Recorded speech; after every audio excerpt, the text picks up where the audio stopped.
Hi, I'm Layne Magee, Firearms Instructor and Manager here at the range by Jimmy Primos.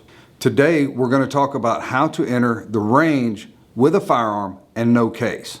So what we're looking for when you enter the range is your finger off the trigger, firearm is pointed in a safe direction, the magazine is out, and the slide is locked back so we can see that the firearm is safe. We look forward to seeing you here at the range by Jimmy Primos in Gluckstadt, Mississippi.